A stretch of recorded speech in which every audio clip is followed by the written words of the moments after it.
Hello dear learners, ಈ ವಿಡಿಯೋದಲ್ಲಿ ನಾವು ಜಿ.ಬಿ. ಶಾ ಅವರು ಬರೆದಿರ್ತಕ್ಕಂತಹ spoken English and broken English ಅಂತಕ್ಕಂತಹ ಅವರ ಒಂದು ಟಾಕ್ ಅನ್ನ ಕುರಿತಾಗಿ ಚರ್ಚೆಯನ್ನ ಮಾಡ್ತಾ ಇದ್ದೇವೆ. ನೋಡಿ, ಇದು ತುಂಬಾ ಫೇಮಸ್ ಆಗಿರ್ತಕ್ಕಂತಹ ಒಂದು ಸ್ಪೀಚ್ ಆಗಿದೆ. ಈ ಒಂದು ಸ್ಪೀಚ್ ಅಲ್ಲಿ ಅವರು ಸ್ಪೋಕನ್ ಇಂಗ್ಲಿಷ್ ಅಂದ್ರೇನು ಮತ್ತು ಬ್ರೋಕನ್ ಇಂಗ್ಲಿಷ್ ಅಂದ್ರೇನು ಅಂತೇಳಿ ಡೀಟೇಲ್ ಆಗಿ ಡಿಸ್ಕಷನ್ ಮಾಡ್ತಾ ಇದ್ದಾರೆ.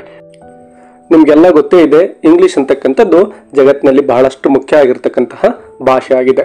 ನಮಗೂ ಕೂಡ ಈ ಒಂದು ಭಾಷೆಯನ್ನ ಕಲಿಬೇಕು ಅಂತಕ್ಕಂಥ ಒಂದು ಆಸೆ ಎಲ್ಲರಲ್ಲೂ ಇದೆ. ಆದ್ರೆ ಪ್ರಾಬ್ಲಮ್ ಏನಪ್ಪಾ ಅಂದ್ರೆ, ನಾನು ಎಲ್ಲಿ ಮಿಸ್ಟೇಕ್ ಮಾಡ್ಬಿಡ್ತೀನೋ ಅಂತಕ್ಕಂತಹ ಒಂದು ಭಯ ನಮ್ಗೆ ಕಾಡ್ತಾ ಇರುತ್ತೆ. ಯಾಕೆಂದ್ರೆ ಈ ಒಂದು ಇಂಗ್ಲಿಷ್ ಲ್ಯಾಂಗ್ವೇಜ್ ಅಂತಕ್ಕಂಥದ್ದು ಕನ್ನಡ ಒಂದು ಲ್ಯಾಂಗ್ವೇಜ್ ಗಿಂತ ತುಂಬಾ ಡಿಫ್ರೆಂಟ್ ಆಗಿರ್ತಕ್ಕಂಥದ್ದು. ಅಂದ್ರೆ ನಾವು ಕನ್ನಡ ಒಂದು ಭಾಷೆಯಲ್ಲಿ ಯಾವ ರೀತಿ ಪದರಚನೆಯನ್ನ ಮಾಡ್ತೇವೋ, ಪದಗಳನ್ನ ಬಳಸ್ಕೊಂಡು ಸೆಂಟೆನ್ಸ್ ಗಳನ್ನ ಕ್ರಿಯೇಟ್ ಮಾಡ್ತೇವೋ, ಇಂಗ್ಲಿಷ್ ಅಲ್ಲಿ ಆ ಒಂದು ಫಾರ್ಮುಲಾವನ್ನ ನಾವು ಬಳಸಲಿಕ್ಕೆ ಆಗೋದಿಲ್ಲ. ಯಾಕೆಂದ್ರೆ ಇಂಗ್ಲಿಷ್ ಲ್ಯಾಂಗ್ವೇಜ್ ಅಲ್ಲಿ ಡಿಫ್ರೆಂಟ್ ಆಗಿರ್ತಕ್ಕಂತಹ ಫಾರ್ಮುಲಾಸ್ ಗಳನ್ನ ಬಳಸ್ಕೊಂಡು ನಾವು ಏನ್ ಮಾಡ್ತೇವೆ, ಆ ಒಂದು ಭಾಷೆಯನ್ನ ಬಳಸ್ತೇವೆ. ಸೊ ಹೀಗಾಗಿನೇ ನಮ್ಗೆ ಒಂದು ಇಂಗ್ಲಿಷ್ ಅಂದ್ರೆ ತುಂಬಾ ಭಯ ನಮ್ಮ ಮನಸ್ಸಲ್ಲಿ ಇರುತ್ತೆ. ಆದ್ರೆ ನಮ್ಮ ಜಿ.ಬಿ. ಶಾ ಅವರ ಈ ಒಂದು ಟಾಕ್ ಏನಿದೆ, ಇದರಿಂದಾಗಿ ನಮ್ಗೆಲ್ರಿಗೂ ಕೂಡ ಒಂದು ಇಂಗ್ಲಿಷ್ ಅಂತಕ್ಕಂಥದ್ದು ಅಷ್ಟೊಂದು ಡಿಫಿಕಲ್ಟ್ ಆಗಿರ್ತಕ್ಕಂತಹ ಲ್ಯಾಂಗ್ವೇಜ್ ಅಲ್ಲ, ಮತ್ತು ಇದನ್ನು ಯಾವ ರೀತಿ ನಾವು ಸುಲಭವಾಗಿ ನಮ್ಮ ಲೈಫ್ ಅಲ್ಲಿ ಬಳಸಬಹುದು ಅಂತಕ್ಕಂತಹ ವಿಷಯಗಳನ್ನ ಅವರು ಇಲ್ಲಿ ಚರ್ಚೆ ಮಾಡ್ತಾ ಇದ್ದಾರೆ. ಬನ್ನಿ, ಈ ಒಂದು ಎಸೆಯದ ಬಹಳಷ್ಟು ಇಂಪಾರ್ಟೆಂಟ್ ಆಗಿರ್ತಕ್ಕಂತಹ ಪಾಯಿಂಟ್ಸ್ ಗಳನ್ನ ಡಿಸ್ಕಷನ್ ಮಾಡ್ತಾ ಹೋಗೋಣ. ಫಸ್ಟ್ ಪಾಯಿಂಟ್ ನೋಡಿ, spoken English and broken English is a radio talk delivered in 1927 by the Irish writer and critic George Bernard Shaw.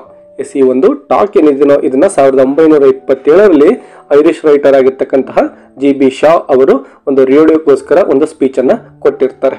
ಆ ಒಂದು ಸ್ಪೀಚ್ ಈಗ ನಾವು ಪ್ರಸ್ತುತವಾಗಿ ಡಿಸ್ಕಷನ್ ಮಾಡ್ತಕ್ಕಂತಹ spoken English and broken English ಅಂತಕ್ಕಂತಹ ಎಸ್ಸೆ ಆಗಿದೆ. In this transcript Shaw talks about the various ways people speak English. ಅಂದ್ರೆ ಜನಗಳು ಯಾವೆಲ್ಲ ವೇದಲ್ಲಿ ಇಂಗ್ಲಿಷ್ ಅನ್ನ ಮಾತನಾಡ್ತಾರಲ್ವಾ, ಅದರ ಬಗ್ಗೆ ಅವರು ಇಲ್ಲಿ ಹೇಳ್ತಾ ಇದ್ದಾರೆ. And how there is no perfect model of speaking correct English. ಜಗತ್ತಲ್ಲಿ ಯಾವುದು ಕೂಡ ಪರ್ಫೆಕ್ಟ್ ಆಗಿರ್ತಕ್ಕಂತಹ ಇಂಗ್ಲಿಷ್, ಇದೇ ರೀತಿ ಇಂಗ್ಲಿಷ್ ಮಾತನಾಡಬೇಕು, ಇದೇ ಪರ್ಫೆಕ್ಟ್ ಅಂತಕ್ಕಂಥದ್ದು ಇಲ್ಲ ಅಂತೇಳಿ ಅವರು ಹೇಳ್ತಾ ಇದ್ದಾರೆ. In this article writer tax about the English language. The author assumes that the listeners are his international students. Yes ನೋಡಿ, ಅವ್ರು ಏನನ್ನ ಇಲ್ಲಿ ಅಸ್ಯೂಮ್ ಮಾಡ್ತಿದ್ದಾರೆ ಅಂದ್ರೆ, ತಮ್ಮ ಒಂದು ಸ್ಪೀಚ್ ಅನ್ನ ಕೇಳ್ತಕ್ಕಂಥವ್ರು ವಿದೇಶಿಗರು, ಬೇರೆ ದೇಶದಲ್ಲಿ ವಾಸ ಮಾಡ್ತಕ್ಕಂತಹ ಜನಗಳು, ಸ್ಟೂಡೆಂಟ್ಸ್ ನನ್ನ ಒಂದು ಮಾತನ್ನ ಕೇಳಿಸ್ಕೊಳ್ತಾ ಇದ್ದಾರೆ ಅಂತ ಹೇಳಿ ಅಸ್ಯೂಮ್ ಮಾಡ್ತಾ ತಮ್ಮ ಒಂದು ಸ್ಪೀಚ್ ಅನ್ನ ಇಲ್ಲಿ ಕೊಡ್ತಾ ಇದ್ದಾರೆ. Who want to speak clear English. Yes, ಈ ಒಂದು ಬೇರೆ ದೇಶದಲ್ಲಿ ಅಂದ್ರೆ ಆ ಒಂದು ನೇಟಿವ್ ಸ್ಪೀಕರ್ಸ್ ಏನಿರ್ತಾರೋ ಇಂಗ್ಲಿಷ್ ಮಾತನಾಡ್ತಕ್ಕಂಥವ್ರು, ಆ ಒಂದು ದೇಶಗಳನ್ನ ಬಿಟ್ಟು ಸೆಕೆಂಡ್ ಲ್ಯಾಂಗ್ವೇಜ್ ಆಗಿ ಅಥವಾ ಥರ್ಡ್ ಲ್ಯಾಂಗ್ವೇಜ್ ಆಗಿ ಇಂಗ್ಲಿಷ್ ಅನ್ನ ಏನ್ ಕಲಿತಾ ಇರ್ತಾರೋ ಅಂತಹ ದೇಶಗಳ ಸ್ಟೂಡೆಂಟ್ಸ್ ತನ್ನ ಒಂದು ಸ್ಪೀಚ್ ಅನ್ನ ಕೇಳಿಸ್ಕೊಳ್ತಾ ಇದ್ದಾರೆ ಅಂತೇಳಿ ಅವರು ಇಲ್ಲಿ ಮಾತನಾಡ್ತಾ ಇದ್ದಾರೆ. Who want to speak clear English ಅಂದ್ರೆ ಅವ್ರಿಗೂ ಕೂಡ ಇಂಗ್ಲಿಷ್ ಅನ್ನ ಕ್ಲಿಯರ್ ಆಗಿ ನಾವು ಕಲಿಬೇಕು ಅಂತಕ್ಕಂಥ ಒಂದು ಆಸೆ ಇರುತ್ತೆ. Visiting any foreign English speaking country. Yes, ಅವರು ಬೇರೆ ದೇಶಗಳಿಗೆ ಹೋದಂತಹ ಸಂದರ್ಭದಲ್ಲಿ ನಾವು ಕೂಡ ಕರೆಕ್ಟ್ ಇಂಗ್ಲಿಷ್ ಅನ್ನ ಮಾತನಾಡಬೇಕು ಅಂತಕ್ಕಂಥ ಒಂದು ಆಸೆ ಅವ್ರಿಗೆ ಇರುತ್ತೆ. ಸೊ ಅಂತವರ ಕುರಿತು ಈ ಒಂದು ಸ್ಪೀಚ್ ಅನ್ನು ಅವರು ಕೊಡ್ತಾ ಇದ್ದಾರೆ. In this article, Shaw made efforts to explain what spoken English is. Yes, ಅವರ ಪ್ರಕಾರ ಸ್ಪೋಕನ್ ಇಂಗ್ಲಿಷ್ ಅಂದ್ರೆ ಏನು ಅಂತಕ್ಕಂಥದ್ದನ್ನ ಇಲ್ಲಿ ಅವರು ಡಿಸ್ಕಷನ್ ಮಾಡ್ತಾ ಇದ್ದಾರೆ. He also explained the role of accent in while speaking English. Yes, ನಾವು ಒಂದು ಮಾತನಾಡ್ತಕ್ಕಂಥ ಒಂದು ರೀತಿ ಇರುತ್ತಲ್ವಾ, ಅಂದ್ರೆ ನಮ್ಮ ಒಂದು ಸ್ಪೀಕಿಂಗ್ ಸ್ಟೈಲ್ ಅಥವಾ ಫ್ಲೂಯೆನ್ಸಿ ಅಂತ ಹೇಳ್ಬೋದು, ಅದ್ರ ಬಗ್ಗೆನೂ ಕೂಡ ಅವರು ಇಲ್ಲಿ ಡಿಸ್ಕಷನ್ ಮಾಡ್ತಾ ಇದ್ದಾರೆ. At the beginning of his speech, he says that what they might be hearing through their gramophones might not be his real voice at all. Yes, ಆಗಿನ ಕಾಲದಲ್ಲಿ ಗ್ರಾಮಫೋನ್ ಅಂತಕ್ಕಂಥದ್ದಿತ್ತು, ಅದರ ಮೂಲಕ ಜನಗಳು ಸ್ಪೀಚ್ ಅನ್ನ ಕೇಳಿಸ್ಕೊಳ್ತಾ ಇದ್ರು. ಸೊ ಅದ್ರ ಬಗ್ಗೆ ಅವರು ಇಲ್ಲಿ ಹೇಳ್ತಾ ಇದ್ದಾರೆ. ಅಂದ್ರೆ ನೀವು ಈಗೇನು ನನ್ನ ಧ್ವನಿಯನ್ನ ಕೇಳಿಸ್ಕೊಳ್ತಾ ಇದ್ದೀರಾ, ಇದು ರಿಯಲ್ ಆಗಿರ್ತಕ್ಕಂತಹ ನನ್ನ ಒಂದು ವಾಯ್ಸ್ ಅಥವಾ ಧ್ವನಿ ಆಗಿರ್ಲಿಕ್ಕಿಲ್ಲ ಅಂತೇಳಿ ಅವರು ಹೇಳ್ತಾ ಇದ್ದಾರೆ. Before moving on to the key subject of the speech, Shaw guides listeners on how to set their gramophones on the correct speed to hear Shaw's real voice. Yes, ನನ್ನ ಧ್ವನಿಯನ್ನ ನೀವು ಸರಿಯಾಗಿ ಕೇಳಿಸ್ಕೋಬೇಕಪ್ಪ ಅಂದ್ರೆ ನಿಮ್ಮ ಒಂದು ಗ್ರಾಮಫೋನ್ಸ್ ಅನ್ನ ಯಾವ ರೀತಿ ನೀವು ಸೆಟ್ ಮಾಡಬೇಕು ಅಂತಕ್ಕಂಥದ್ರ ಬಗ್ಗೆ ಒಂದು ಸ್ಪೀಚ್ ಅಲ್ಲಿ ಅವರು ಹೇಳ್ತಾ ಇದ್ದಾರೆ. In the first paragraph of this article, G B. Shaw talks about the English language. He says that if you visit a foreign country, a thought will always be there in your mind. You must speak correct English there. Yes, ಯಾರೇ ಆಗಲಿ ನಾವು ವಿದೇಶಕ್ಕೆ ಹೋದಂತಹ ಸಂದರ್ಭದಲ್ಲಿ correct ಆಗಿರ್ತಕ್ಕಂತಹ ಒಂದು English ಅನ್ನೇ ಮಾತನಾಡಬೇಕು, ನಾವು ತಪ್ಪಾಗಿ ಇಂಗ್ಲಿಷ್ ಮಾತಾಡಬಾರ್ದು ಅಂತಕ್ಕಂಥ ಒಂದು ವಿಚಾರ ಎಲ್ಲರ ತಲೆಯಲ್ಲೂ ಇರುತ್ತೆ. He says that whenever the students visit England or America, they want to speak the perfect English. Yes, ಯಾವುದೇ ಒಬ್ಬ ಸ್ಟೂಡೆಂಟ್ ಇಂಗ್ಲೆಂಡ್ ಅಥವಾ ಬೇರೆ ಯುರೋಪಿಯನ್ ಕಂಟ್ರಿ ಇರ್ಬೋದು ಅಥವಾ ಅಮೆರಿಕ ಇರ್ಬೋದು, ಈ ರೀತಿ ನೇಟಿವ್ ಸ್ಪೀಕರ್ಸ್ ಇಂಗ್ಲಿಷ್ ಏನು ಮಾತನಾಡ್ತಾ ಇರ್ತಾರೋ ಆ ದೇಶಗಳಿಗೆ ಹೋದಾಗ ನಾವು ಕೂಡ ಪರ್ಫೆಕ್ಟ್ ಆಗಿರ್ತಕ್ಕಂತಹ ಇಂಗ್ಲಿಷನ್ನು ಮಾತನಾಡಬೇಕು ಅಂತೇಳಿ ಅನ್ಕೊಳ್ತಾ ಇರ್ತಾರೆ. But they are ashamed and afraid to speak because of their tone and grammatical errors. Yes ನೋಡಿ, ಅವ್ರಿಗೆ ಒಂದು ಭಯ ಇರುತ್ತೆ. ಅದೇನಪ್ಪ ಅಂದರೆ ನಾವೆಲ್ಲಿ ಗ್ರಾಮರ್ ಮಿಸ್ಟೇಕ್ ಮಾಡ್ತೀವೋ ಅಥವಾ ನಮ್ಮ ಟೋನ್ ಸರಿಯಾಗಿರುತ್ತೋ ಇಲ್ವೋ ಅನ್ನೋ ಭಯ ಅವರೆಲ್ಲರಲ್ಲೂ ಕೂಡ ಇರುತ್ತೆ. However, the speaker supported the listeners by saying there is no correct model of English. Yes, ಮೊದಲಿಗೆ ಹೇಳಿದಾಗೆ ಜಗತ್ತಲ್ಲಿ ಪರ್ಫೆಕ್ಟ್ ಅಂತಕ್ಕಂಥ ಇಂಗ್ಲಿಷ್ ಯಾವುದೂ ಇಲ್ಲ ಅಂಥೇಳಿ ಜಿ.ಬಿ. ಶಾ ಅವರು ಹೇಳ್ತಾ ಇದ್ದಾರೆ. Not even Britishers, Americans are to native English speakers can speak English in a same way. ಅಂದರೆ ಅಮೇರಿಕ ಇರ್ಬೋದು ಅಥವಾ ಇಂಗ್ಲೆಂಡ್ ಇರ್ಬೋದು, ಅಲ್ಲಿ ಏನು ನೇಟಿವ್ ಸ್ಪೀಕರ್ಸ್ ಇರ್ತಾರಲ್ವ, ಆ ಇಬ್ಬರು ವ್ಯಕ್ತಿಗಳನ್ನು ತೆಗೆದುಕೊಂಡಾಗ ಆ ಇಬ್ಬರು ವ್ಯಕ್ತಿಗಳು ಮಾತನಾಡ್ತಕ್ಕಂತಹ ಒಂದು ರೀತಿ ಏನಿರುತ್ತೋ ಅದು ಸೇಮ್ ಇರೋದಿಲ್ಲ. ಆ ಇಬ್ಬರು ವ್ಯಕ್ತಿಗಳು ಡಿಫ್ರೆಂಟ್ ಆಗಿನೇ ಮಾತನಾಡ್ತಾರೆ ಅಂತೇಳಿ ಅವರು ಹೇಳ್ತಾ ಇದ್ದಾರೆ. There are always some differences. Yes, ನೀವು ಹೇಗೆ ಅವರ ಒಂದು ಸ್ಪೀಚನ್ನು ಅನಲೈಸ್ ಮಾಡಿದ್ರು ಕೂಡ ಕೆಲವೊಂದಿಷ್ಟು ಡಿಫ್ರೆನ್ಸಸ್ಗಳನ್ನು ನಾವು ನೋಡ್ಬೋದಾಗಿದೆ ಅಂತೇಳಿ ಅವರು ಹೇಳ್ತಾ ಇದ್ದಾರೆ. ನೋಡಿ, ನಾವೇ ಕರ್ನಾಟಕದಲ್ಲಿ ನಮ್ಮ ಒಂದು ಕನ್ನಡ ಭಾಷೆಯನ್ನು ಏನು ಮಾತನಾಡ್ತೀವೋ ಇಲ್ಲಿನೇ ಬೇರೆ ಬೇರೆ ಜಿಲ್ಲೆಗಳಲ್ಲಿ ಬೇರೆ ಬೇರೆ ರೀತಿಯಾಗಿರ್ತಕ್ಕಂತಹ ಒಂದು ಟೋನಲ್ಲಿ ನಾವು ಕನ್ನಡವನ್ನು ಮಾತನಾಡ್ತೇವೆ. ಫಾರ್ ಎಕ್ಸಾಂಪಲ್ ಹೋದ್ರೆ ಉತ್ತರ ಒಂದು ಕರ್ನಾಟಕದಲ್ಲಿ ಮಾತನಾಡ್ತಕ್ಕಂತಹ ರೀತಿನೇ ಬೇರೆ ಇದೆ, ಅದ್ರ ಜೊತೆಗೆ ಕರಾವಳಿ ಪ್ರದೇಶದಲ್ಲಿ ಮಾತನಾಡ್ತಕ್ಕಂತಹ ರೀತಿನೇ ಬೇರೆ ಇರುತ್ತೆ. ಅದೇ ರೀತಿ ಮಂಗಳೂರು ಮತ್ತು ಬೆಂಗಳೂರು ಕಡೆ ಹೋದ್ರೆ ಅಲ್ಲಿನೇ ಬೇರೆ ರೀತಿಯಾಗಿರ್ತಕ್ಕಂತಹ ಒಂದು ಟೋನಲ್ಲಿ ಜನಗಳು ಮಾತನಾಡ್ತಾರೆ. ಇಂಗ್ಲಿಷ್ ಕೂಡ ಅಷ್ಟೇನೆ, ಒಂದೇ ದೇಶದಲ್ಲಿ ವಾಸವಾಗಿರ್ತಕ್ಕಂತಹ ಜನಗಳು ಕೂಡ ಏನು ಮಾತನಾಡೋದನ್ನ ನಾವು ನೋಡಿದಾಗ ಅಲ್ಲೂ ಕೂಡ ಡಿಫ್ರೆನ್ಸಸ್ಗಳನ್ನ ನೋಡ್ಬೋದು ಅಂತೇಳಿ ನಮ್ಮ ಜಿ.ಬಿ. ಶಾ ಅವರು ಇಲ್ಲಿ ಹೇಳ್ತಾ ಇದ್ದಾರೆ. He says that no language could be spoken exactly. Yes, ಮೊದಲಿಗೆ ಹೇಳಿದಾಗ ಯಾವುದೇ ಒಂದು ಭಾಷೆಯನ್ನ ಎಲ್ಲ ಜನರು ಕೂಡ ಒಂದೇ ಒಂದು ಟೋನಲ್ಲಿ ಹೇಳಲಿಕ್ಕೆ ಸಾಧ್ಯ ಆಗೋದಿಲ್ಲ, ಒಂದೇ ರೀತಿಯಲ್ಲಿ ಮಾತನಾಡಲಿಕ್ಕೆ ಸಾಧ್ಯ ಇಲ್ಲ ಅಂತೇಳಿ ಅವರು ಹೇಳ್ತಾ ಇದ್ದಾರೆ. Even British people also need help speaking correct English. Yes ನೋಡಿ, ಆ ಒಂದು ಬ್ರಿಟಿಷ್ ಅಂದ್ರೆ ಇಂಗ್ಲೆಂಡ್ನಲ್ಲಿ ವಾಸ ಮಾಡ್ತಕ್ಕಂತಹ ಜನಗಳೇನಿದ್ದಾರೋ ಅವರು ಕೂಡ ಈ ಒಂದು ಕರೆಕ್ಟ್ ಇಂಗ್ಲಿಷನ್ನು ಮಾತನಾಡಬೇಕಪ್ಪ ಅಂದ್ರೆ ಅವ್ರಿಗೂ ಕೂಡ ಒಂದು ಟ್ರೈನಿಂಗ್ ಬೇಕಾಗುತ್ತೆ, ಅವ್ರಿಗೂ ಸಹಾಯ ಬೇಕಾಗುತ್ತೆ ಅಂತ ಹೇಳಿ ಅವರು ಹೇಳ್ತಾ ಇದ್ದಾರೆ. ಅಂದ್ರೆ ಅವರು ಕೂಡ ಅನೇಕ ಮಿಸ್ಟೇಕ್ಸ್ಗಳನ್ನು ತಮ್ಮ ಒಂದು ಭಾಷೆಯಲ್ಲಿ ಅಥವಾ ತಮ್ಮ ಒಂದು ಏನು ಮಾತನಾಡ್ತಿರ್ತಾರೋ ಆ ಸಂದರ್ಭದಲ್ಲಿ ಮಿಸ್ಟೇಕ್ಸ್ ಅನ್ನ ಮಾಡ್ತಾರೆ ಅಂತ ಹೇಳಿ ಅವರು ಹೇಳ್ತಾ ಇದ್ದಾರೆ. The writer shares his views on a committee formed by BBC that wants to decide what is the correct English conversation. Yes, ಇಂಗ್ಲೆಂಡಲ್ಲಿ BBC ಅಂತಕ್ಕಂಥ ಒಂದು ಸಂಸ್ಥೆ ಇದೆ. ಅವ್ರೇನು ಮಾಡ್ತಾರಪ್ಪ ಅಂದರೆ ಸರಿಯಾಗಿ ಇಂಗ್ಲೀಷನ್ನು ಮಾತನಾಡ್ತಕ್ಕಂತಹ ರೀತಿ ಯಾವುದು ಅಂಥೇಳಿ ಒಂದು ನಿರ್ಧಾರವನ್ನು ಮಾಡಲಿಕ್ಕೆ ಅಂತೇಳಿ ಒಂದು ಕಮಿಟಿಯನ್ನು ರಚನೆ ಮಾಡ್ತಾರೆ. This committee was set up to build standards of English speaking that an English speaker must follow. ಅಂದರೆ ಇಂಗ್ಲೀಷನ್ನು ಯಾರು ಮಾತಾಡ್ತಾರೋ ಆ ವ್ಯಕ್ತಿ ಯಾವ ರೀತಿ ಮಾತನಾಡಬೇಕು ಅಂತೇಳಿ ನಿರ್ಧಾರವನ್ನು ಮಾಡ್ತಕ್ಕಂಥ ಒಂದು ಜವಾಬ್ದಾರಿಯನ್ನು ಈ ಒಂದು ಕಮಿಟಿಗೆ ವಹಿಸಲಾಗಿರುತ್ತೆ.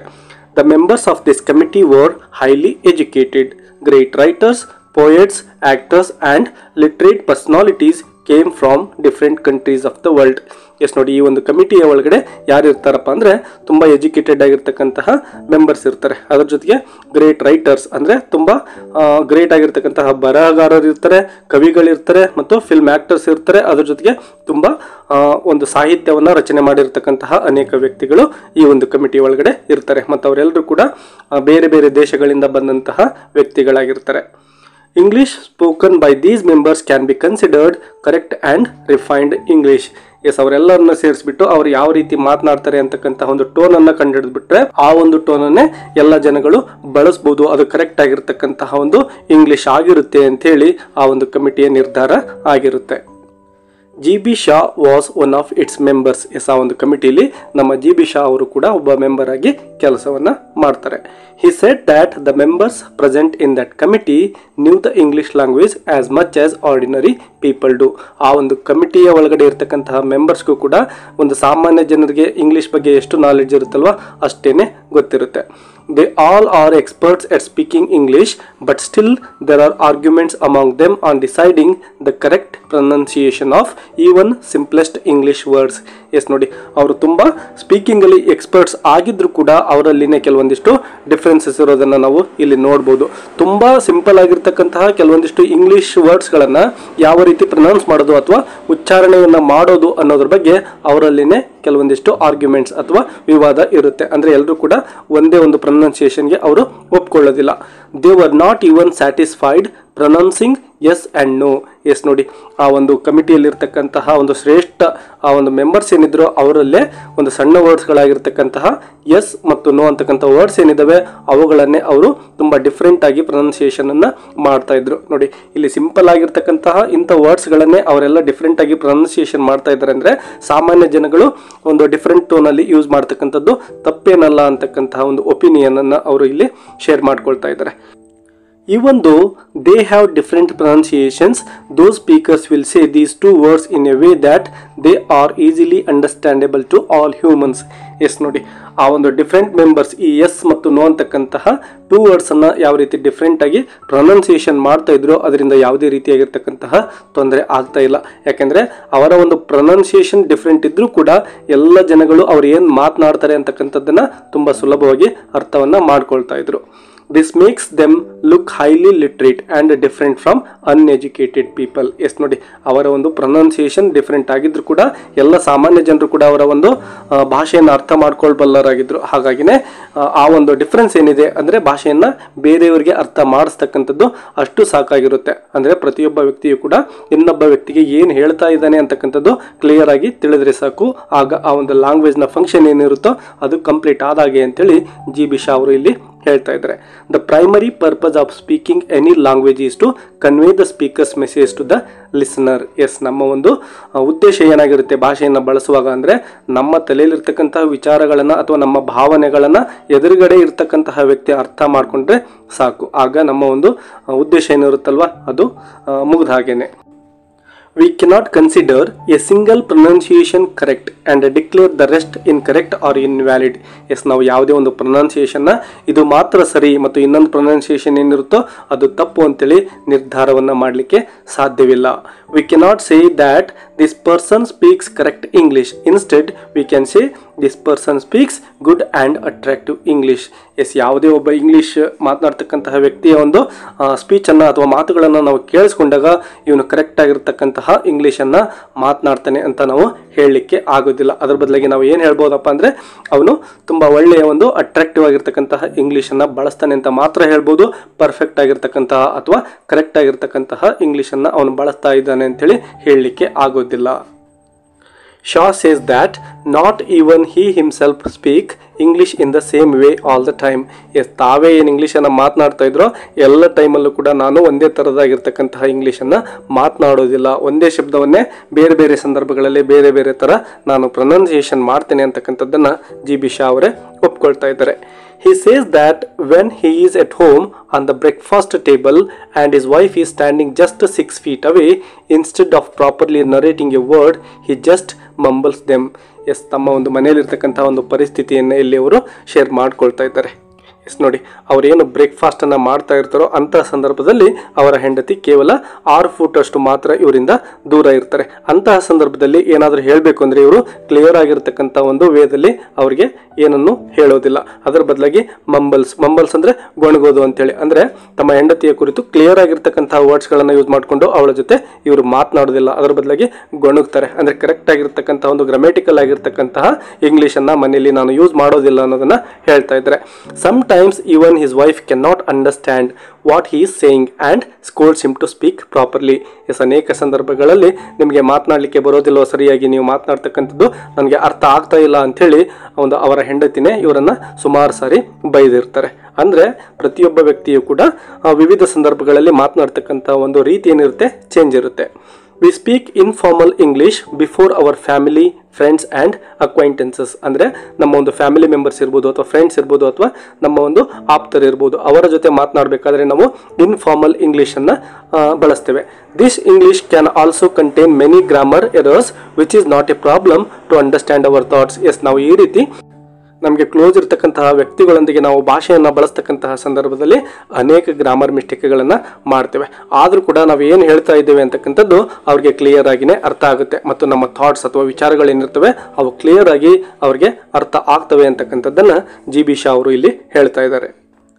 But the fact is that we should speak more carefully while addressing the public. Yes, ನಾವು ಮನೆಯಲ್ಲಿ ಅಥವಾ ನಮ್ಮ ಫ್ರೆಂಡ್ಸ್ ಜೊತೆ ಎಷ್ಟೇ ಕ್ಲೋಸ್ ಆಗಿ ಗ್ರಾಮೆಟಿಕಲ್ ಮಿಸ್ಟೇಕ್ಸ್ ಮಾಡ್ತಾ ಮಾತನಾಡಿದ್ರು ಕೂಡ ಪಬ್ಲಿಕ್ ಅಲ್ಲಿ ಮಾತನಾಡ್ತಾ ಇರಬೇಕಾದ್ರೆ ತುಂಬಾ ಕ್ಲಿಯರ್ ಆಗಿರ್ತಕ್ಕಂತಹ ಮತ್ತು ಕರೆಕ್ಟ್ ಆಗಿರ್ತಕ್ಕಂತಹ ವೇದಲ್ಲಿನೇ ನಾವು ಮಾತನಾಡಬೇಕು ಅಂತೇಳಿ ಹೇಳ್ತಾ ಇದ್ದಾರೆ.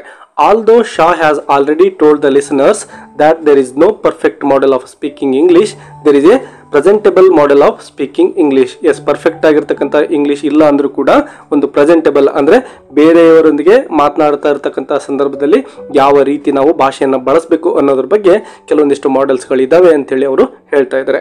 According to Shaw, out of every 1000 people 999 people speak very bad English. Yes, ನೋಡಿ, ಅವ್ರ ಪ್ರಕಾರ 1000 ಜನ ಇದ್ದಾರೆ ಅಂದರೆ ಅದರಲ್ಲಿ ಸುಮಾರು 999 ಜನ ಕರೆಕ್ಟ್ ಆಗಿರ್ತಕ್ಕಂತಹ ಇಂಗ್ಲೀಷನ್ನು ಮಾತನಾಡೋದಿಲ್ಲ. ಅವರ ಒಂದು ಇಂಗ್ಲೀಷ್ ತುಂಬ ಬ್ಯಾಡ್ ಆಗಿರುತ್ತೆ ಅಂತೇಳಿ ಹೇಳ್ತಾ ಇದ್ದಾರೆ. However they still understand each others English very well. Yes, ನೋಡಿ, ಅವರು ಏನು ಬೇರೆ ಬೇರೆ ರೀತಿಯಾಗಿರ್ತಕ್ಕಂಥ ಒಂದು ಪ್ರೊನೌನ್ಸಿಯೇಷನ್ ಅನ್ನು ಬಳಸಿದ್ರು ಕೂಡ ಅಥವಾ ಬ್ಯಾಡ್ ಇಂಗ್ಲೀಷಲ್ಲಿ ಅವರು ಮಾತನಾಡಿದ್ರು ಕೂಡ ಎಲ್ಲ ವ್ಯಕ್ತಿಗಳು ಇನ್ನೊಬ್ಬ ವ್ಯಕ್ತಿ ಏನು ಹೇಳ್ತಾ ಇದ್ದಾನೆ ಅಂತಕ್ಕಂಥದ್ದನ್ನು 100% ಅವರು ಅರ್ಥವನ್ನು ಮಾಡ್ಕೊಳ್ತಾರೆ. The problem comes when native English speakers hears foreigners speak. Yes, ನಿಜವಾದಂತಹ ಒಂದು ಪ್ರಾಬ್ಲಮ್ ಯಾವಾಗ ಬರುತ್ತಪ್ಪ ಅಂದರೆ ಒಂದು ನೇಟಿವ್ ಸ್ಪೀಕರ್ಗಳು ಫಾರಿನರ್ ಮಾತನಾಡ್ತಾ ಇರ್ತಕ್ಕಂಥದ್ದನ್ನು ಕೇಳಿಸ್ಕೊಂಡಾಗ ಬರ್ತಾ ಇದೆ. Because no foreigner can speak English in proper voice and tone as a native speaker. Yes, problem ಏನಪ್ಪ ಅಂದರೆ ಆ ಒಂದು ಫಾರಿನ್ ಸ್ಪೀಕರ್ ಏನಿರ್ತಾರೋ ಅವರು ನೇಟಿವ್ ಸ್ಪೀಕರ್ ಮುಂದ್ಗಡೆ ಮಾತನಾಡ್ತಾ ಇರ್ತಕ್ಕಂತಹ ಸಂದರ್ಭದಲ್ಲಿ ಅವರ ಒಂದು ವಾಯ್ಸ್ ಇರ್ಬೋದು ಮತ್ತು ಟೋನ್ ಇರ್ಬೋದು, ಅದು ನೇಟಿವ್ ಸ್ಪೀಕರ್ಗೆ ಅರ್ಥ ಆಗೋದಿಲ್ಲ. ಆ ರೀತಿಯಲ್ಲಿ ಅವರ ಒಂದು ಟೋನ್ ಇರುತ್ತೆ ಅಂತೇಳಿ ಇಲ್ಲಿ ನಮ್ಮ ಜಿ.ಬಿ. ಶಾ ಅವರು ಹೇಳ್ತಾ ಇದ್ದಾರೆ. Sometimes to speak proper English, foreigners also get the grammar wrong, which makes their speech highly confusing to native English speakers. Yes, ಈ ಒಂದು ಫಾರಿನರ್ಸ್ ಏನಿರ್ತಾರೋ ಅವರು ನಾನು ತುಂಬ ಪ್ರಾಪರ್ ಆಗಿರ್ತಕ್ಕಂತಹ ಅಥವಾ ಕರೆಕ್ಟ್ ಆಗಿರ್ತಕ್ಕಂತಹ ಇಂಗ್ಲೀಷನ್ನು ಮಾತನಾಡಬೇಕು ಅಂತೇಳಿ ಅನ್ಕೊಳ್ತಾ ಇರ್ತಾರೆ. ಆದರೆ ಅವರು ಅನೇಕ ಒಂದು ಗ್ರಾಮರ್ ಮಿಸ್ಟೇಕ್ಸ್ಗಳನ್ನು ತಮ್ಮ ಒಂದು ಮಾತುಗಳಲ್ಲಿ ಮಾಡ್ತಾರೆ. ಹಾಗಾಗಿ ಆ ಒಂದು ನೇಟಿವ್ ಸ್ಪೀಕರ್ಸ್ ಏನಿರ್ತಾರೋ ಅವ್ರಿಗೆ ಈ ಒಂದು ಫಾರಿನರ್ಸ್ ಏನು ಹೇಳ್ತಿದ್ದಾರೆ ಅಂತಕ್ಕಂಥದ್ದೇ ಸರಿಯಾಗಿ ಅರ್ಥ ಆಗೋದಿಲ್ಲ. Therefore, a foreigner must speak in a correct tone, but not speak correct English. Yes, ಹೀಗಾಗಿ ಈ ಒಂದು ಫಾರಿನರ್ಸ್ ಏನಿರ್ತಾರೋ ಅವರು ಕರೆಕ್ಟ್ ಆಗಿರ್ತಕ್ಕಂಥ ಒಂದು ಟೋನಲ್ಲಿ ಅಥವಾ ಫ್ಲೂಯೆನ್ಸಿಯಲ್ಲಿ ಮಾತ್ರ ಮಾತನಾಡಿದರೆ ಸಾಕು. ಅವರು ಗ್ರಾಮರನ್ನು ಅಥವಾ ಕರೆಕ್ಟ್ ಆಗಿರ್ತಕ್ಕಂತಹ ಒಂದು ಇಂಗ್ಲೀಷನ್ನು ಯೂಸ್ ಮಾಡ್ತಕ್ಕಂತಹ ಅವಶ್ಯಕತೆ ಇಲ್ಲ ಅಂತೇಳಿ ನಮ್ಮ ಜಿ.ಬಿ. ಶಾ ಅವರು ಹೇಳ್ತಾ ಇದ್ದಾರೆ. ಅದರ ಜೊತೆಗೆ ನೋಡಿ, he should speak broken English with A correct tone when ever he visits another region. ಅಂದರೆ ಬೇರೆ ಒಂದು ಪ್ರದೇಶಗಳಿಗೆ ಹೋದಾಗ ಬ್ರೋಕನ್ ಇಂಗ್ಲೀಷನ್ನು ಮಾತನಾಡಿದ್ರು ಪರವಾಗಿಲ್ಲ, ಅವರು ಕ್ಲಿಯರ್ ಆಗಿರ್ತಕ್ಕಂಥ ಒಂದು ಟೋನಲ್ಲಿ ಮಾತನಾಡಿದರೆ ಸಾಕು ಅಂತೇಳಿ ಹೇಳ್ತಾ ಇದ್ದಾರೆ. Broken English refer to here is English that contains no grammar. Yes, ಇಲ್ಲಿ ನೋಡಿ, ಬ್ರೋಕನ್ ಇಂಗ್ಲೀಷ್ ಅಂದ್ರೆ ಏನು ಅಂತೇಳಿ ನಮ್ಮ ಜಿ.ಬಿ. ಶಾ ಅವರು ಡಿಫೈನ್ ಮಾಡ್ತಾ ಇದ್ದಾರೆ. ಅವ್ರ ಪ್ರಕಾರ ಬ್ರೋಕನ್ ಇಂಗ್ಲೀಷ್ ಅಂದರೆ ಯಾವುದೇ ಒಂದು ಗ್ರಾಮರನ್ನು ಯೂಸ್ ಮಾಡದೇನೆ ಹಾಗೆ ಮಾತನಾಡ್ತಕ್ಕಂಥದ್ದನ್ನೇ ಬ್ರೋಕನ್ ಇಂಗ್ಲೀಷ್ ಅಂತೇಳಿ ಅವರು ಕರೀತಾ ಇದ್ದಾರೆ. He also gives an example to justify why speaking broken English is better than speaking proper English when you don't have proper knowledge of the language. ಎಷ್ಟು ನೋಡಿ, ಇಂಗ್ಲೀಷ್ ನಮಗೆ ಅಷ್ಟೊಂದು ಗೊತ್ತಿಲ್ಲಪ್ಪ ಅಂದರೆ ಯಾಕೆ ನಾವು ಬ್ರೋಕನ್ ಇಂಗ್ಲೀಷನ್ನು ಬಳಸಬೇಕು ಅನ್ನೋದ್ರ ಬಗ್ಗೆ ಒಂದು ಎಕ್ಸಾಂಪಲನ್ನು ಅವರು ಕೊಡ್ತಾ ಇದ್ದಾರೆ. ಅಂದರೆ ಈ ಒಂದು ಇಂಗ್ಲೀಷ್ ಬಗ್ಗೆ ನಾಲೆಡ್ಜ್ ಇಲ್ಲದೆ ಇರತಕ್ಕಂತಹ ಸಂದರ್ಭದಲ್ಲೂ ಕೂಡ ನಾವು ಪ್ರಾಪರ್ ಆಗಿ ಇಂಗ್ಲೀಷ್ ಬರದೇ ಇದ್ರೂ ಕೂಡ ನಾವು ಬ್ರೋಕನ್ ಇಂಗ್ಲೀಷನ್ನು ಬಳಸಲಿಕ್ಕೆ ಹೇಗೆ ಸಾಧ್ಯತೆ ಇದೆ ಅನ್ನೋದ್ರ ಬಗ್ಗೆ ಎಕ್ಸಾಂಪಲನ್ನು ಅವರು ಕೊಡ್ತಾ ಇದ್ದಾರೆ. Shaw says that instead of trying to make a proper sentence to ask where is a train station at Charing Cross, simply say Charing Cross which way. Yes, ನೋಡಿ, ಎಷ್ಟೊಂದು ಸಿಂಪಲ್ ಆಗಿರ್ತಕ್ಕಂಥ ಎಕ್ಸಾಂಪಲ್ ಅನ್ನು ಅವರು ಕೊಡ್ತಾ ಇದ್ದಾರೆ. ನೋಡಿ, ಒಂದು ವೇಳೆ ನೀವು ಇಂಗ್ಲೆಂಡ್ ಅಲ್ಲಿ ಇದ್ದೀರಾ ಅಂತ ಅನ್ಕೊಂಡ್ರೆ ಅಲ್ಲಿ ಒಂದು ಚೇರಿಂಗ್ ಕ್ರಾಸ್ ರೈಲ್ವೆ ಸ್ಟೇಷನ್ ಅಂತಕ್ಕಂಥದ್ದು ಇದೆ. ನೀವು ಅಲ್ಲಿ ನಿಂತ್ಕೊಂಡು ಆ ಒಂದು ಚೇರಿಂಗ್ ಕ್ರಾಸ್ ಅಂತಕ್ಕಂಥ ಒಂದು ರೈಲ್ವೆ ಸ್ಟೇಷನ್ ಕಡೆ ಹೋಗ್ಲಿಕ್ಕೆ ಒಂದು ಮಾರ್ಗವನ್ನು ಕೇಳೋದಾದ್ರೆ ತುಂಬಾ ದೊಡ್ಡದಾಗಿರ್ತಕ್ಕಂತಹ ಮತ್ತು ಗ್ರಾಮೆಟಿಕಲ್ ಆಗಿರ್ತಕ್ಕಂತಹ ಪರ್ಫೆಕ್ಟ್ ಇಂಗ್ಲಿಷ್ ಅಲ್ಲಿ ದೊಡ್ಡ ಸೆಂಟೆನ್ಸ್ ಅನ್ನ ಕನ್ಸ್ಟ್ರಕ್ಟ್ ಮಾಡಿ ಒಂದು ಪ್ರಶ್ನೆಯನ್ನು ಕೇಳ್ತಕ್ಕಂತಹ ಅವಶ್ಯಕತೆ ಇಲ್ಲ. ಅದರ ಬದಲಾಗಿ ನೀವು ಕೇವಲ ಚೇರಿಂಗ್ ಕ್ರಾಸ್ ವಿಚ್ ವೇ ಅಂತೇಳಿ ಆ ಒಂದು ನೇಟಿವ್ ಸ್ಪೀಕರ್ನನ್ನು ಕೇಳಿಬಿಟ್ರೆ ಅವನು ಖಂಡಿತವಾಗ್ಲೂ ಕೂಡ ಅದನ್ನು ಅರ್ಥ ಮಾಡಿಕೊಂಡು ನಿಮಗೆ ದಾರಿಯನ್ನು ತೋರಿಸ್ತಾನೆ ಅಂತಕ್ಕಂಥದ್ದನ್ನು ಜಿ.ಬಿ. ಶಾ ಅವರು ಇಲ್ಲಿ ಹೇಳ್ತಾ ಇದ್ದಾರೆ. The native English speaker will understand that you are a foreigner and will do more efforts to understand you. Thus, you will be able to communicate in a more understandable way. ಈ ರೀತಿ ನೀವು simple ಆಗಿ broken ಇಂಗ್ಲಿಷನ್ನು ಬಳಸಿದ್ರು ಕೂಡ ಆ ಒಂದು native ಸ್ಪೀಕರ್ಗೆ ನೀವು ಒಬ್ಬ ಫಾರಿನರ್ ಅಂತೇಳಿ ಅರ್ಥ ಆಗುತ್ತೆ ಮತ್ತು ನೀವು ಏನು ಮಾತನಾಡ್ತಾ ಇದ್ದೀರಾ ಅನ್ನೋದನ್ನು ಅವನು ಅರ್ಥ ಮಾಡ್ಕೊಳ್ಳಿಕ್ಕೆ ತುಂಬಾ ಪ್ರಯತ್ನ ಪಡ್ತಾನೆ. ಹಾಗಾಗಿ ಅವನ ಜೊತೆ ನೀವು ತುಂಬ ಸುಲಭವಾಗಿ ಒಂದು ಕಮ್ಯುನಿಕೇಟ್ ಮಾಡಲಿಕ್ಕೆ ಸಾಧ್ಯ ಆಗುತ್ತೆ. ಹಾಗಾಗಿ ಇಬ್ಬರು ಕೂಡ ನೀವು ಏನು ಹೇಳ್ತಾ ಇದ್ದೀರಿ ಅಂತಕ್ಕಂಥದ್ದನ್ನು ಅರ್ಥ ಮಾಡ್ಕೊಳ್ಬಲ್ರಿ ಅಂತಕ್ಕಂಥದ್ದನ್ನು ಕೂಡ ಇಲ್ಲಿ ಜಿ ಬಿ ಶಾ ಅವರು ಹೇಳ್ತಾ ಇದ್ದಾರೆ. But being a foreigner, if you speak correct grammar, you will decrease your chance of being helped by yourself. Yes, ಒಂದು ವೇಳೆ ನೀವು ಕರೆಕ್ಟ್ ಆಗಿರ್ತಕ್ಕಂತಹ ಒಂದು ಗ್ರಾಮರನ್ನು ಏನಾದರೂ ಬಳಸಿದರೆ ನೀವು ಒಬ್ಬ ಫಾರಿನರ್ ಆಗಿರ್ತೀರಾ ಮತ್ತು ತುಂಬ ಪರ್ಫೆಕ್ಟ್ ಆಗಿರ್ತಕ್ಕಂಥ ಇಂಗ್ಲೀಷನ್ನು ಆ ಒಂದು ಕಂಟ್ರಿಯಲ್ಲಿ ಬಳಸ್ತೀರಾ. ಆ ಒಂದು ಸಂದರ್ಭದಲ್ಲಿ ಬೇರೆ ಜನಗಳು ಅಥವಾ ನೇಟಿವ್ ಸ್ಪೀಕರ್ಸ್ ಏನಿರ್ತಾರೋ ಅವರು ನಿಮಗೆ ಹೆಲ್ಪ್ ಮಾಡ್ತಕ್ಕಂತಹ ಚಾನ್ಸಸ್ ತುಂಬಾ ಕಡಿಮೆ ಅಂತೇಳಿ ಜಿ ಬಿ ಶಾ ಅವರು ಹೇಳ್ತಾ ಇದ್ದಾರೆ. He categorizes the community of English speakers into two distinct parts. Yes ನೋಡಿ, ಆ ಒಂದು ಇಂಗ್ಲಿಷ್ ಸ್ಪೀಕರ್ಸ್ ಏನಿದಾರೋ ಅವರನ್ನ ಎರಡು ಭಾಗಗಳಾಗಿ ಅವರು ಡಿವೈಡ್ ಮಾಡ್ತಾ ಇದ್ದಾರೆ. First one is who speaks English from their childhood, ಅಂದರೆ ತುಂಬ ಬಾಲ್ಯದಿಂದಾನೇ ಇಂಗ್ಲೀಷನ್ನು ಮಾತನಾಡ್ತಕ್ಕಂಥವ್ರು ಅಂತೇಳಿ. That is they are the natives of that region, ಅಂದರೆ ಅದೇ ಪ್ಲೇಸಲ್ಲಿ ಅಥವಾ ಫಸ್ಟ್ ಲ್ಯಾಂಗ್ವೇಜ್ ಇಂಗ್ಲೀಷ್ ಏನಿರುತ್ತೋ ಅಥವಾ ನೇಟಿವ್ ಆಗಿ ಇಂಗ್ಲೀಷನ್ನು ಏನು ಬಳಸ್ತಾ ಇರ್ತಾರೋ ಅಂತಹ ಒಂದು ಪ್ಲೇಸ್ ಅದಾಗಿರುತ್ತೆ. And the other is the learners of English language are non native speakers of English language. Yes, ಇನ್ನೊಂದು ಕೆಟಗರಿ ಯಾವುದಪ್ಪ ಅಂದರೆ ನಾನ್ ನೇಟಿವ್ ಸ್ಪೀಕರ್ಸ್ ಅಥವಾ ಇಂಗ್ಲೀಷನ್ನು ಮಾತೃಭಾಷೆಯಾಗಿ ಬಳಸದೇ ಇರತಕ್ಕಂತಹ ಒಂದು ಕಂಟ್ರಿಗಳು ಅಥವಾ ನಮ್ಮ ಒಂದು ಇಂಡಿಯಾ ಅಂತ ನಾವು ಇಲ್ಲಿ ಹೇಳ್ಬೋದಾಗಿದೆ. Shaw tells that one should not fear traveling because of the fear of speaking bad English. Yes, ಯಾವುದೇ ಒಬ್ಬ ವ್ಯಕ್ತಿ ಇರ್ಬೋದು, ನಾನು ಎಲ್ಲಿ ತಪ್ಪಾಗಿರ್ತಕ್ಕಂತಹ ಒಂದು ಇಂಗ್ಲೀಷನ್ನು ಮಾತನಾಡ್ತೇನೋ ಅಂತಕ್ಕಂಥ ಒಂದು ಭಯದಿಂದ ಈ ಇಂಗ್ಲೀಷನ್ನು ಮಾತನಾಡ್ತಕ್ಕಂತಹ ಒಂದು ದೇಶಗಳಿಗೆ ಹೋಗಲಿಕ್ಕೆ ಹೆದರ್ತಕ್ಕಂತಹ ಒಂದು ಅವಶ್ಯಕತೆ ಇಲ್ಲ ಅಂತೇಳಿ ಹೇಳ್ತಾ ಇದ್ದಾರೆ. They need to know little about speaking understandable English. Yes, ಆ ರೀತಿ ಒಂದು ಫಾರಿನ್ಗೆ ಹೋಗ್ತಕ್ಕಂತಹ ವ್ಯಕ್ತಿಗಳಿಗೆ ಕೇವಲ ಸಿಂಪಲ್ ಆಗಿರ್ತಕ್ಕಂತಹ ಮತ್ತು ಅಂಡರ್ಸ್ಟ್ಯಾಂಡಬಲ್ ಆಗಿರ್ತಕ್ಕಂತಹ ಒಂದು ಇಂಗ್ಲೀಷ್ ಗೊತ್ತಿದ್ರೆ ಸಾಕು, ತುಂಬ ಪರ್ಫೆಕ್ಟ್ ಆಗಿರ್ತಕ್ಕಂತಹ ಇಂಗ್ಲೀಷ್ ಬರಲೇಬೇಕು ಅಂತೇನು ಇಲ್ಲ ಅಂತೇಳಿ ಹೇಳ್ತಾ ಇದ್ದಾರೆ. He also says that it will be an insult to a native English speaker if a foreigner tries to speak proper English and the native English speaker cannot understand his own mother language. Yes ನೋಡಿ, ಒಂದು ವೇಳೆ ಈ ಫಾರಿನ್ನಿಂದ ಹೋಗಿರ್ತಕ್ಕಂತಹ ವ್ಯಕ್ತಿಗಳೇನಾದರೂ ತುಂಬ perfect ಆಗಿರ್ತಕ್ಕಂತಹ ಒಂದು ಇಂಗ್ಲೀಷನ್ನು ಏನಾದರೂ ಅಲ್ಲಿ ಬಳಸಿದರೆ ಆಗ ಅದು ಆ ಒಂದು ನೇಟಿವ್ ಸ್ಪೀಕರ್ಗೆ ಮಾಡ್ತಕ್ಕಂಥ ಒಂದು ಇನ್ಸಲ್ಟ್ ಆಗಿರುತ್ತೆ ಅಂತೇಳಿ ನಮ್ಮ ಒಂದು ರೈಟರ್ ಹೇಳ್ತಾ ಇದ್ದಾರೆ ಇಲ್ಲಿ. ಮತ್ತು ಅದರ ಜೊತೆಗೆ ನೋಡಿ, native English speaker cannot understand, ಅಂದರೆ ಇವ್ರು ಏನು ಪರ್ಫೆಕ್ಟ್ ಇಂಗ್ಲೀಷನ್ನು ಮಾತನಾಡ್ತಾರೋ ಆ ಸಂದರ್ಭದಲ್ಲಿ ಆ ಒಂದು ನೇಟಿವ್ ಸ್ಪೀಕರ್ಗೆ ಅದು ಅರ್ಥ ಆಗದೇ ಇರ್ಬೋದು. ಅಂತಹ ಸಂದರ್ಭದಲ್ಲಿ ಅವರು ಇವನು ನನಗೆ ಇನ್ಸಲ್ಟ್ ಮಾಡ್ತಾ ಇದ್ದಾನೆ ಅಂತಕ್ಕಂಥ ಒಂದು ಮನಸ್ಥಿತಿ ಅವರಲ್ಲಿ ಬರ್ಬೋದು ಅಂತಕ್ಕಂಥ ಒಂದು ವಾರ್ನಿಂಗ್ ಅನ್ನು ಕೂಡ ಅವರು ಕೊಡ್ತಾ ಇದ್ದಾರೆ. Thus, he prefers to speak in broken English, which makes communication easier. Yes, ನಮ್ಮ ಒಂದು ಉದ್ದೇಶ ಏನಾಗಿರುತ್ತೆ, ಕೇವಲ ನಮ್ಮ ಒಂದು ಫೀಲಿಂಗ್ಸನ್ನು ಅಥವಾ ಥಾಟ್ಸನ್ನು ಅವ್ರ ಜೊತೆ ಶೇರ್ ಮಾಡ್ಕೊಳ್ಳೋದಾಗಿರುತ್ತೆ, ಬಿಟ್ಟರೆ ನಮ್ಮ ಒಂದು ಲ್ಯಾಂಗ್ವೇಜ್ ಎಷ್ಟೊಂದು ಪರ್ಫೆಕ್ಟ್ ಆಗಿದೆ ಅಂತಕ್ಕಂಥದ್ದನ್ನು ತೋರಿಸಲಿಕ್ಕೆ ಅಲ್ಲ. ಹಾಗಾಗಿ ನಾವು ಅಲ್ಲಿ ಬ್ರೋಕನ್ ಇಂಗ್ಲೀಷನ್ನು ಬಳಸೋದೇ ತುಂಬ ಪರ್ಫೆಕ್ಟ್ ಆಗಿದೆ ಅಂತೇಳಿ ಹೇಳ್ತಾ ಇದ್ದಾರೆ. George Bernard Shaw's main aim in delivering this speech was to break down the complex misunderstanding of English speaking. Yes, ಈ ಒಂದು ಎಸ್ಸೇದ ಬಹಳ ಮುಖ್ಯ ಉದ್ದೇಶ ಏನಪ್ಪ ಅಂದರೆ ಆ ಒಂದು ಇಂಗ್ಲೀಷನ್ನು ಯಾವ ರೀತಿ ಮಾತನಾಡಬೇಕು ಅಂತ ನಾವೆಲ್ಲರೂ ಅಂದ್ಕೊಂಡಿರ್ತೇವೋ ಅದು ಆ ರೀತಿ ಅಲ್ಲ ಅಂತಕ್ಕಂಥದ್ದನ್ನು ನಮಗೆ ಅರ್ಥ ಮಾಡಿಸ್ತಕ್ಕಂಥ ಒಂದು ಪ್ರಯತ್ನ ಆಗಿದೆ. Through this speech, the speaker wants to clarify that speaking English is essential and that speaking correct English is unnecessary.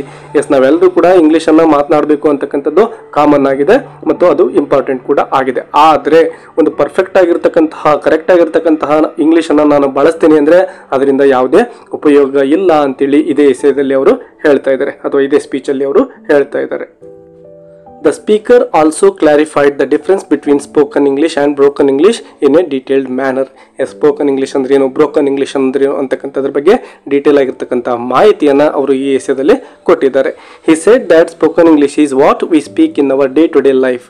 Broken English is a type of English that can be include grammar errors. Yes ನೋಡಿ, ಮೊದಲನೇದಾಗಿ ಅವರು spoken English ಅಂದ್ರೆ ಏನು ಅಂತೇಳಿ ಹೇಳ್ತಾ ಇದ್ದಾರೆ. ಅಂದರೆ ನಾವು ದಿನನಿತ್ಯ ಏನು ಇಂಗ್ಲೀಷನ್ನು ಮಾತನಾಡ್ತೀವೋ ಅದು ಸ್ಪೋಕನ್ ಇಂಗ್ಲೀಷ್ ಆಗಿದೆ. ಅದ್ರ ಜೊತೆಗೆ ಬ್ರೋಕನ್ ಇಂಗ್ಲೀಷ್ ಅಂದರೆ A type of English that can include grammar errors. ನಾವು ಮಾತನಾಡ್ತಕ್ಕಂತಹ ಒಂದು ನಮ್ಮ ಮಾತುಗಳಲ್ಲಿ ಕೆಲವೊಂದಿಷ್ಟು ಗ್ರಾಮರ್ ಮಿಸ್ಟೇಕ್ಸನ್ನು ಏನಾದರೂ ಮಾಡಿ ಮಾತನಾಡಿದರೆ ಆಗ ಅದನ್ನು ಬ್ರೋಕನ್ ಇಂಗ್ಲೀಷ್ ಅಂತೇಳಿ ಕರೀತಾ ಇದ್ದಾರೆ. Spoken English has some standards to follow while speaking, like which part of speech will come before and which will come after.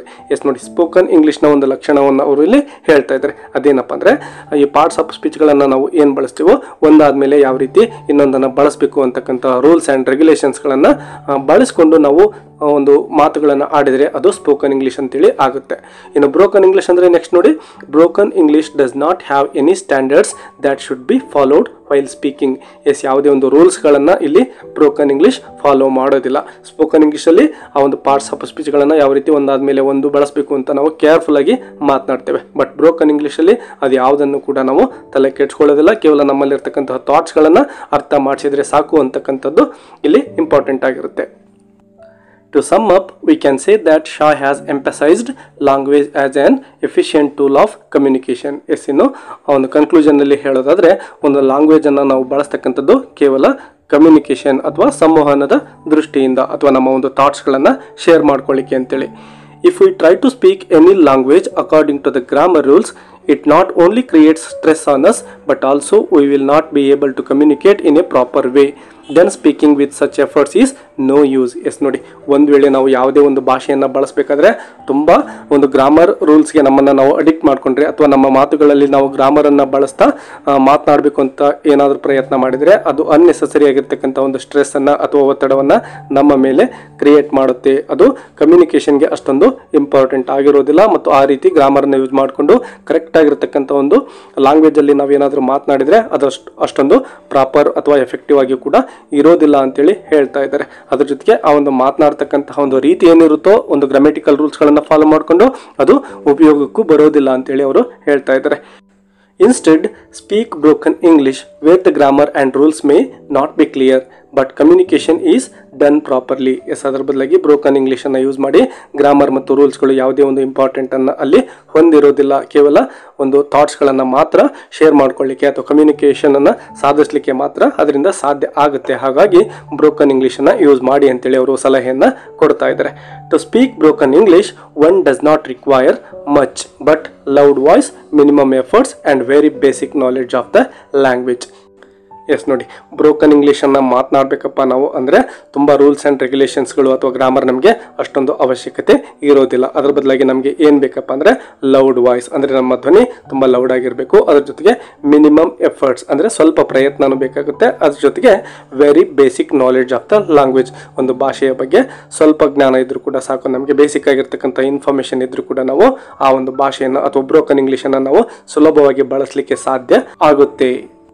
ಈ ವಿಡಿಯೋದಿಂದ ನಿಮಗೆ ಈ ಲೆಸನನ್ನು ಅರ್ಥ ಮಾಡ್ಕೊಳ್ಳಿಕ್ಕೆ ಸುಲಭ ಆಗಿದ್ರೆ ಒಂದು ಲೈಕ್ ಕೊಡೋದನ್ನು ಮರಿಬೇಡಿ. ಅದ್ರ ಜೊತೆಗೆ ಇದೇ ರೀತಿಯ ಇಂಗ್ಲೀಷ್ ಲೆಸನ್ಸ್ಗಳನ್ನು ಕನ್ನಡದಲ್ಲೇ ನೀವು ಸುಲಭವಾಗಿ ಕಲಿಬೇಕು ಅಂದರೆ ಈ ಚಾನಲನ್ನು ಸಬ್ಸ್ಕ್ರೈಬ್ ಮಾಡ್ಕೊಳ್ಳೋದನ್ನು ಮರಿಬೇಡಿ. ಮತ್ತೊಂದು ವಿಡಿಯೋದೊಂದಿಗೆ ಸಿಗೋಣ. ಅಲ್ಲಿವರೆಗೂ take care and keep learning. Bye bye.